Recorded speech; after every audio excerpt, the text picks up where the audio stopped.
राजकुमार शर्मा जी भी कांग्रेस प्रवक्ता मेरे साथ जुड़ गए हैं और श्याम सुंदर जी भी वरिष्ठ पत्रकार मेरे साथ इस चर्चा में जुड़ गए हैं। राजकुमार शर्मा जी, मैं आपके पास आऊं उससे पहले मैं श्याम सुंदर शर्मा जी आपके पास आ रहा हूं। सर, जिस तरीके से 6 विधायकों का सस्पेंशन विधानसभा में हुआ, उसके बाद जो कन्फ्लिक्ट उठा, वो कन्फ्लिक्ट जिस फॉर्मूले पर दूर हुआ। प्रायोजक हैं cancer healer centre, a new beginning. सदन में जिस तरह की भूमिका टीकाराम जूली ने निभाई और वसुदेव देवनानी साहब की नाराजगी के बावजूद मुख्यमंत्री भजनलाल शर्मा ने जिस तरह से यह पूरा मामला हैंडल किया, इस पूरे सिनेरियो ने क्या कांग्रेस के भीतर नई अदावत की कलई खोल दी है क्या? श्याम जी। दोनों पक्षों के अंदर अंतर्कलह की स्थिति व्याप्त थी। अब कोई कहे कि केवल कांग्रेस में सब कुछ था, ये संभव नहीं है। मैं तो देख रहा था कि हाउस में जिस प्रकार से मंत्री ने देखिएगा पूर्व प्रधानमंत्री के ऊपर टीका टिप्पणी की, विधानसभा अध्यक्ष चाहते तो उसी समय मामला सुलझ सकता था। जी मामला उलझाया गया और कहा गया भाई, और जिस तरह से 6 गया और फिर उसके बाद प्रतिपक्ष को विधानसभा में विधानसभा के बाद विधानसभा के बाहर भी धरना देना पड़ा और समानांतर रूप से विधानसभा की कार्रवाई चलाई गई। तो क्या अंकित करता है? देखिएगा, सदन में निश्चित तौर पर सत्ताधारी दायित्व बनता है कि वो किसी तरह से सदन में व्यवधान को समाप्त करें। अब देखिएगा, निश्चित तौर पर जिस प्रकार से मुख्यमंत्री जी ने भूमिका 7 दिन बाद जाग करके निभाई, जी ये पहले भी निभाई जा सकती है कि निश्चित तौर पे बीजेपी में कुछ लोग नहीं चाहते थे कि भाई सदन तरीके से चले और आरोप सरकार के ऊपर लगे। ये सारी बातें हैं तय। और निश्चित रूप से गोविंद सिंह डोटासरा की भूमिका जिस नहीं थी, वो पार्टी के प्रदेश अध्यक्ष हैं। सदन में उनका दायित्व केवल विधायक के नाते से होता है। पार्टी में, संगठन में चाहे कुछ भी करें, जी लेकिन पार्टी में तो करेंगे, लेकिन सदन में तो सदन का नेता, जो प्रतिपक्ष का नेता है टीकाराम जी जूली, उसके अनुरूप सदन में चलना पड़ता है।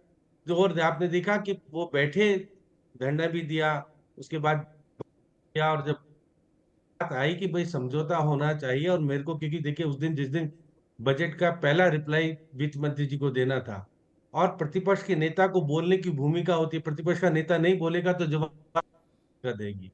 इसलिए निश्चित तौर पे जिस प्रकार से रफीक खान, जो कि संगठन कांग्रेस के सचेतक हैं, उन्होंने, और प्रतिपक्ष के नेता जिस प्रकार से मुख्यमंत्री जी के आग्रह पर बातचीत हुई, और बातचीत के बाद विधानसभा अध्यक्ष की जो भूमिका थी, उनको कहा कि भाई ये जी मसला तो हमारा है, हम तय करेंगे, उसके आधार पर आपको सदन बिल्कुल। चलाना है, क्योंकि क्या सदन यही चलाने पसंद का नहीं आया अधिकार डोटासरा साहब को? दोनों।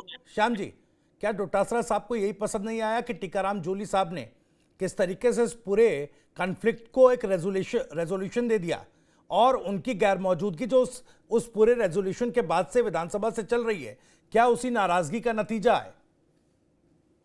दिखेगा कि उनका कार्यकाल पूरा करीब करीब हो गया है। अब आने वाला समय में परिवर्तन का दौर है। जी तो लग रहा है कि मैं पूरे प्रदेश में अपना अस्तित्व कैसे दिखाऊं। तो वो इसके देखिए, विधानसभा के जरिए उन्होंने पूरे प्रदेश में प्रदर्शन करा दिया। किस बात का प्रदर्शन करा दिया, मेरे समझ में नहीं आया। विधानसभा की बात तो विधानसभा में निपटी जाती है, सड़कों पे जी किस बात की होने लगी, और फिर विधानसभा का घेराव तक की बात आ गई।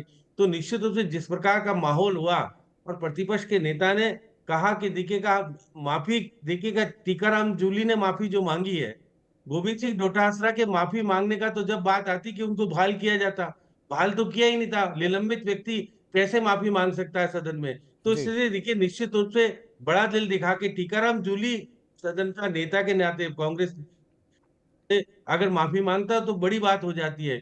टीकाराम जूली ने माफी मांगी, इसका मतलब कांग्रेस का पूरा सदन माफी मांग रहा है, पूरा दल माफी मांग रहा है। जी गोविंद सिंह डोटासरा की इंडिविजुअल माफी से फर्क नहीं। इंडिविजुअल माफी मांगना अलग बात है। जी निलंबित तो 6 विधायक थे, कोई गोविंद सिंह डोटासरा उसमें शामिल थे, लेकिन बिल्कुल गोविंद सिंह डोटासरा अपनी राजनीति को बनाए रखने के लिए, वर्चस्व को जमाए रखने के लिए जो कुछ कर रहे थे। राजकुमार जी, आपको भी पता है कि गुटबाजी किस प्रकार से पनप गई है, और अब इसमें भूमिका तो अशोक गहलोत की रही थी। अशोक गहलोत ने, मुख्यमंत्री जी ने अशोक गहलोत से बात की, और ये डैमेज कंट्रोल करने की कोशिश की, और मामला सुलझ गया।